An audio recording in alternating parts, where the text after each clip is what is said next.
তো এই দেখো ট্রেনে বসেছি, ট্রেন ছেড়ে দিয়েছে, ব্যাস এক্সপ্রেস ট্রেন 1 ঘন্টা 30 মিনিটে খড়গপুর পৌঁছে গেলাম। এসেই দেখছি আমার মাসতুতো দিদির মেয়ে আমাকে নিতে এসছে স্টেশনে স্কুটি নিয়ে, ব্যাস ওর সাথে চলে এলাম। এই যে আজকে আমার আরেক মাসতুতো দিদির মেয়ে বিয়ে, তো বিয়েবাড়ির অনুষ্ঠানে চলে এলাম। তো এসেই দেখছি এখানে রিচুয়াল শুরু হয়ে গেছে, গায়ে হলুদের সব কিছু নিয়ম। তো এই বিয়ে বাড়ির জন্য মায়ের অনেক স্বপ্ন ছিল, মা এই বিয়েতে আসবে, আনন্দ করবে, যেহেতু নাতনির বিয়ে।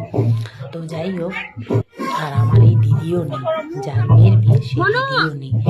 তো সেই জন্যে মায়ের আর আমাদের সবারই খুবই মা হারা মেয়ে, তো সেই জন্যই আমাদের সবারই মানে আশার এই বিয়েতে মানে একটা স্বপ্ন, ইচ্ছে সব কিছু।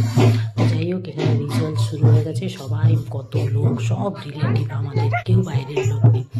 তো সব এই যে এখন আবার ছেলের বাড়ি যাওয়া হচ্ছে হলুদ নিয়ে, সাউথ ইন্ডিয়ান রিচুয়াল সেগুলো, বুঝলে। তো যাই হোক, এখন ছেলের বাড়িতে চলে এলাম আমরা, মানে ওই হোটেলে আর কি, যেখানে ছেলেরা রয়েছে, বর যাত্রী সব। তো এখানে চলে এলাম, নাচ টাচ হচ্ছে, হলুদ লাগানো হচ্ছে। তো যাই হোক, আবার নেক্সট ভিডিওতে তোমাদের আরও অনেক কিছু দেখাবো, সঙ্গে থাকো, দেখতে থাকো।